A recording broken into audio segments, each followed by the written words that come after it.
Good morning. It's Wednesday, June 11th. Here's what we're working on this morning. A fatal crash in Caledonia has killed one person and injured two others. There are increasing calls for Hamilton to make its public transit free for people with disabilities. And the Toronto Blue Jays pick up another win in St. Louis.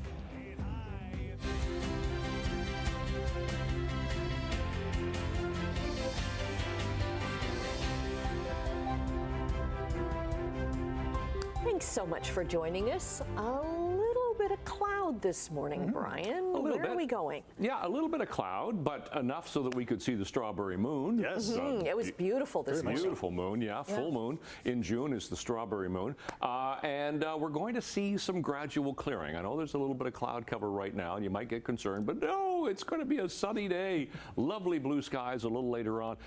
It's going to be warm. I mean, we're going to hit 26 degrees today with a humidex of 31. So a warm day, but it's going to be a windy day as well. That's all part and parcel of this warm air mass. So the winds will be southwest 40 gusting to 60 later on this afternoon. So they will get stronger as the day progresses. We're sitting about 13 degrees right now, so a nice mild start to the morning, but 26, feeling like 31 later today, and then the showers roll in for tomorrow, and we'll talk about that coming up. Looking at traffic this morning, quick check, nothing happening, which is normal.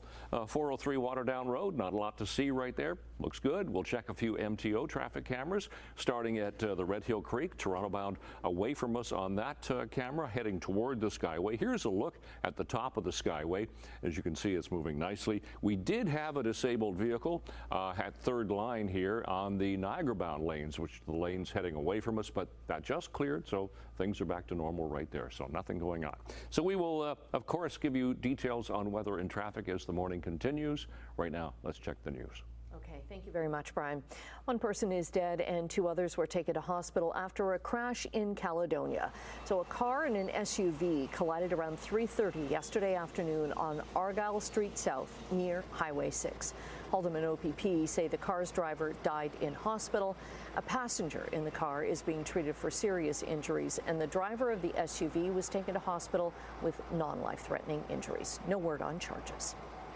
The family of a Hamilton man and two missing children in Panama has confirmed the death of one of the children. Funeral information for seven-month-old Salahuddin Musa says his body was found in a river on May 31st, and DNA evidence later confirmed his death.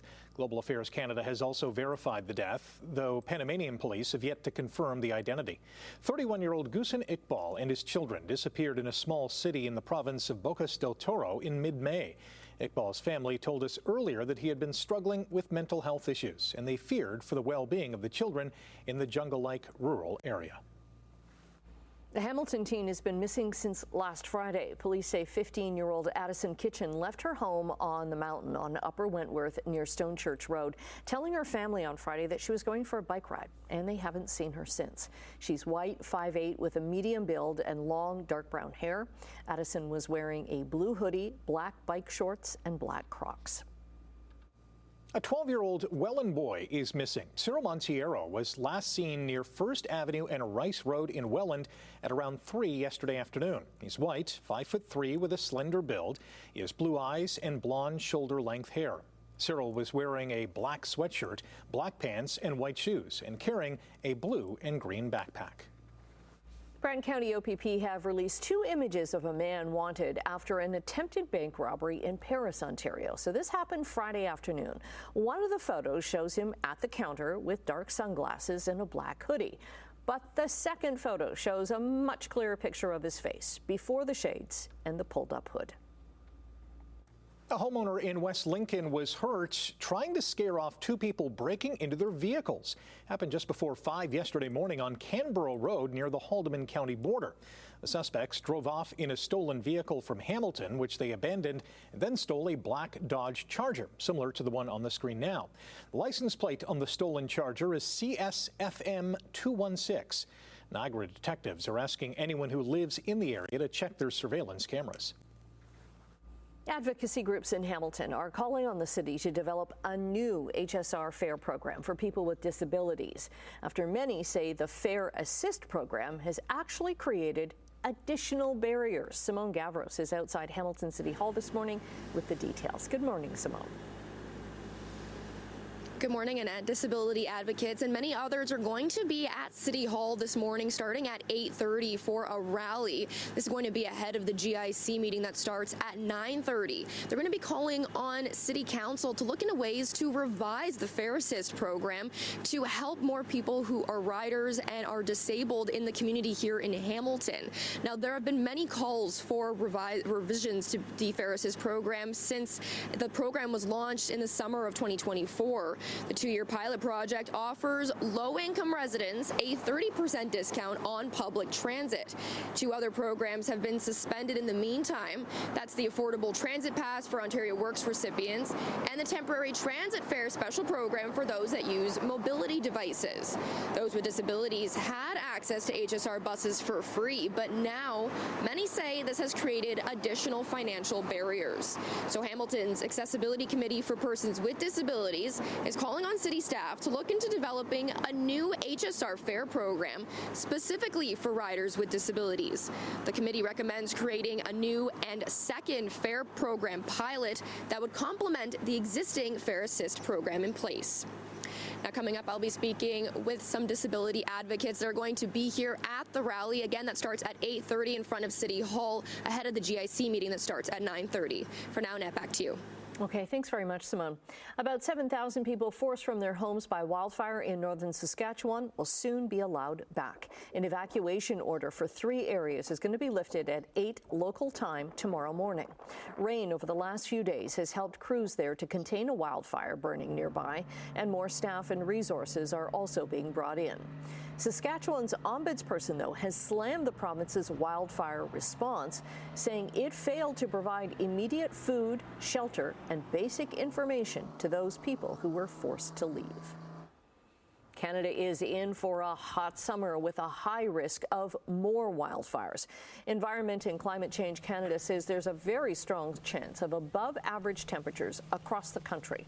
Ontario, northern Manitoba, Quebec, and Atlantic Canada are expected to see warmer than usual weather, with rain levels uncertain in most regions. All right, Sportsline. It wasn't easy, but the Blue Jays picked up another win in the Show Me State. You're talking about the pun, right? 2 balls, no strikes.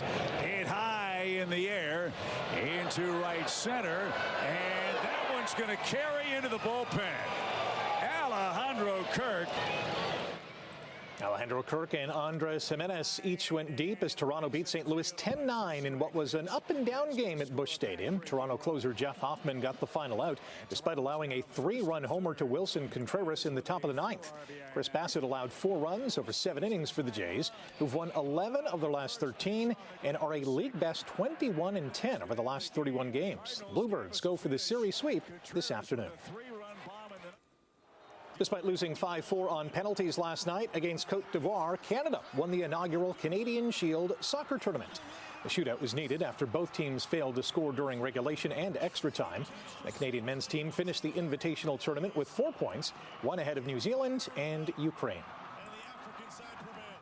The NBA Finals resume tonight in Indianapolis, the first finals game in Indy in 25 years.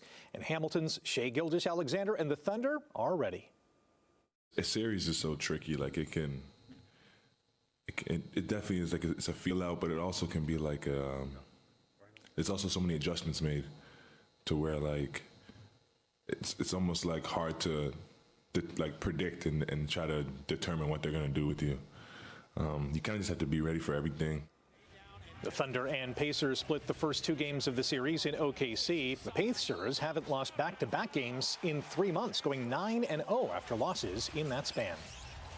After dropping their season-opening game in Calgary last weekend, the Ticats returned to the practice field yesterday to get ready for this Saturday's home opener against Saskatchewan. Head coach Scott Milanovich says they're focused on righting the ship. Everybody was a little irritable, starting with me, and that's the way it should be around here after a loss. We got to do better. We got a huge game coming up Saturday, and we're going to be ready. Yeah, coach was salty yesterday. The Cats signed American receiver Joseph Ngata to the practice roster. The 24-year-old was recently released by Calgary and also spent time with the NFL's Philadelphia Eagles and the UFL's Birmingham Stallions.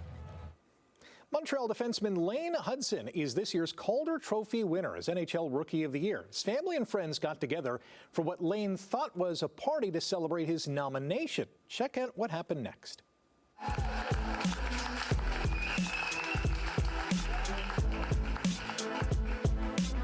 Rookie of the Year award. I just feel really fortunate, lucky to be a part of Montreal Canadiens and be a part of such a great support system with all my friends and family. So to be able to do what I love every day, it's been a dream, and I wouldn't be here without the great support I have of friends, family, and teammates and coaches. So it's definitely special.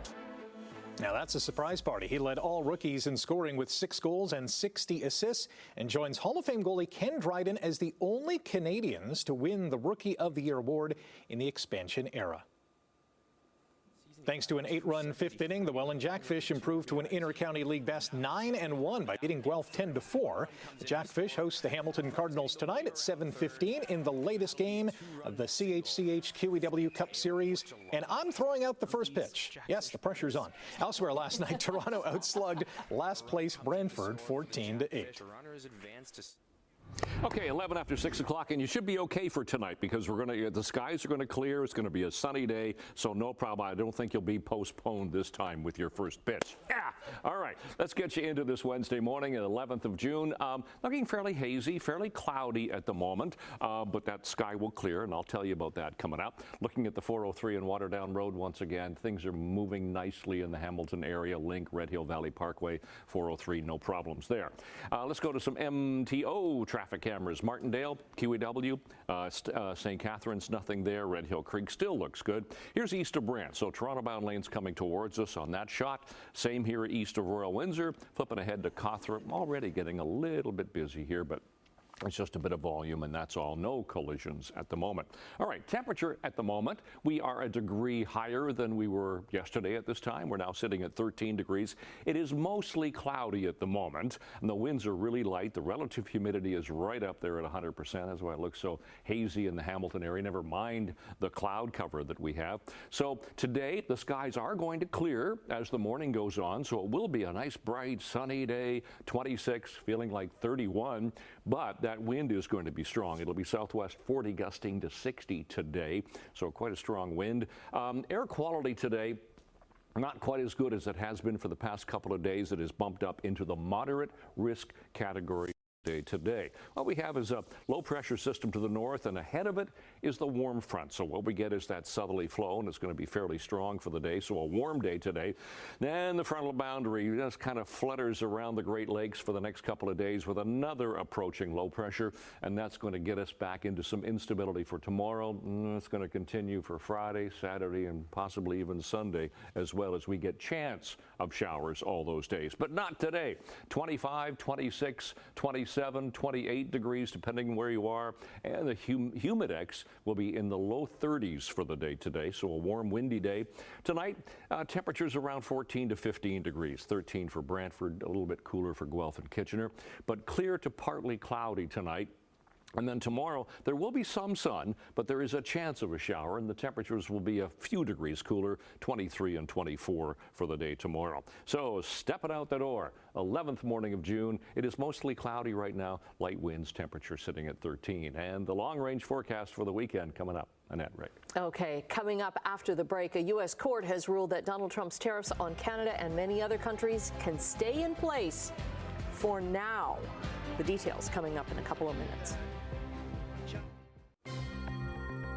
In overseas trading this morning, the Canadian dollar has dropped 5 basis points to 73.1 US. Gold is $20.20 an ounce higher. Crude oil is up 21 cents to $65.19 US a barrel. In midday trading in Europe, markets are up slightly across the board. London, Frankfurt, Paris. Over in Asia, markets were up in Tokyo, Hong Kong, and Shanghai after China and the U.S. agreed on a trade framework. We'll have more on that in just a moment. And in North American markets, the TSX added 50 points, while both the Dow and NASDAQ gained over 100 points. A U.S. federal court has ruled that Donald Trump's sweeping tariffs will remain in place while a case about them is being heard. The move extends an emergency stay after a lower court found the tariffs to be unlawful. The decision is a win for the Trump administration for now because it's the first legal hurdle in realigning global trade. Stock markets have been in turmoil and supply chains have been hit since Trump used unprecedented presidential power to slap tariffs on many countries around the world, including ours. The U.S. and China have agreed on a trade framework. Officials for both sides will now take the proposal back to their leaders for approval. This deal comes after the latest round of talks in London. That followed a long-anticipated phone call between President Trump and President Xi Jinping last week, as well as talks in Geneva last month. Major sticking points have been China's control over so-called rare earth minerals and its access to semiconductor technology originating from the U.S. Now, because of all these tariffs, Canadians continue to boycott travel to the United States in very large numbers since Donald Trump started threatening the tariffs and talking about making Canada the 51st state. StatsCan says the number of return trips by Canadians to the United States dropped over 24% last month from a year ago. Airlines have been affected. They're cutting their flights to the States in response to lower demand. Air Canada, for example, reduced flights by 10% to Florida, Las Vegas, and Arizona in March. WestJet, Flair Airlines, and Air Transat made similar moves. The Postal Workers Union says Canada Post refuses to meet it halfway on arbitration, with talks stalled and the two sides still far apart. A Tuesday update from the Canadian Union of Postal Workers says the Crown Corporation is unwilling to collaborate on drafting terms for an arbitrator. Jobs Minister Patty Hajdu asked the parties to work on those terms almost a week ago. A statement from Canada Post on Monday referred to arbitration as a lengthy legal process that puts the Postal Service's future in the hands of others. Unvetted government contracts and military overspending. They are the latest discoveries from the Federal Auditor General. Canada's financial watchdog found more red flags tied to the IT firm GC Strategies. That's the company behind the controversial ArriveCan app. So from 2015 to last year, 31 federal organizations awarded GC Strategies 106 contracts worth over $90 million. I have no reason to believe that this is unique to two vendors. And that's why I believe the government needs to take a step back and look at why this behavior is happening. Last week, GC Strategies was banned from government contracts for the next 7 years. The Auditor General also found that the government failed to reduce its office footprint and failed to process status applications quickly for First Nations people. The Nintendo Switch 2 has smashed a record as the company's fastest-selling console. The Japanese company said that it has sold more than 3.5 million Switch 2 units in the first 4 days after its launch. Last month, the Kyoto-based company forecast sales would reach 15 million units during the current financial year ending next March. Nintendo has sold 152 million Switch devices since it was first launched back in 2017, creating a games juggernaut with titles including The Legend of Zelda and the COVID-19 pandemic breakout hit Animal Crossing: New Horizons. Okay, we're going to take a break right now. Brian is going to be back with your traffic crossings and your 7-day forecast. It's going to be a hot one today. Good morning. It is 6:23 on this Wednesday, 11th of June. Looking pretty good here. The QEW at Glendale. No problems with traffic volume. Things are moving nicely both directions. Top of the Skyway Bridge, the so-called fast lane is slower than everything else. As you can How does that happen? It seems to be happening more and more lately, but no problems at the top of the Skyway. Third line looks good. Same with Sheraton through Mississauga, dipping into the 403, just up from the Ford plant. 403 in Dundas is looking fine. Temperatures this morning were, as I said earlier, we are a degree above where we were yesterday morning at this time. 13 for Hamilton, 14, 15, and 16 around the rest of the Horseshoe. Grimsby leading the pack at 16. So seasonal temperatures now. 24 degrees for the daytime high, 12 for the overnight low, so we're a degree above that to start the morning here. Those are our sun times and records for today, and we are going to see the sun today. I know it's fairly cloudy right now, but those skies will clear, and that wind is going to pick up as well. Today, we should be about 18 degrees for the first bell. Just a few clouds, so starting to clear, and then 26 and sunshine for after school. It will be windy, as I mentioned, but the humidex today is going to be 31, so it'll be a little stickier today. So that's today. Tonight down to 15 degrees, just a few clouds. Tomorrow, 23. Now we'll start off with some sun and clouds, and then there's a chance of a shower. It's only a 30% chance of a shower. Friday, at the 13th, is going to be a fairly cloudy day this time. We're looking at a chance of a shower once again. Same thing on Saturday, greater chance of a shower though. For Father's Day, now we have a chance of a shower again, so fairly unsettled conditions as we get into and through the weekend. And of course, by Monday and Tuesday, it gets better, 24 and 26. That's your forecast. Annette, Rick.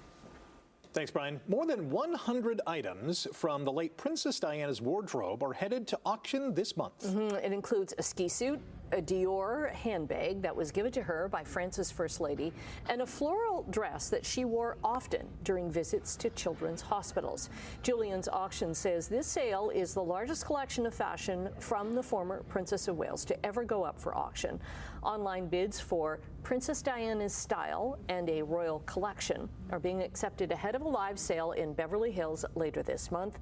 The highest estimates are for a couple of dresses in particular.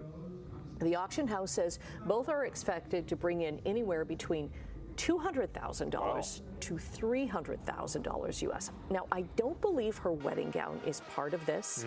Part of the proceeds will go to the charity Muscular Dystrophy UK. Can you imagine what the wedding dress would go for? Yeah. If those quote-unquote regular dresses are $200 to $300K? Yes. That would be seven I gotta figures. dig into this because I'm pretty sure that wedding dress would not be sold. I saw it when there was a touring collection of her clothing that came to Toronto, and I saw the dress, and it just went, because they had the train extended in a long case, and it just went on and on and on. You just kept walking around it. So it was huge. You got your steps in that day. I did. Yeah. That's amazing. Well, coming up after the break, more news, weather, and traffic. Stay with us. How you should dress today. Yeah.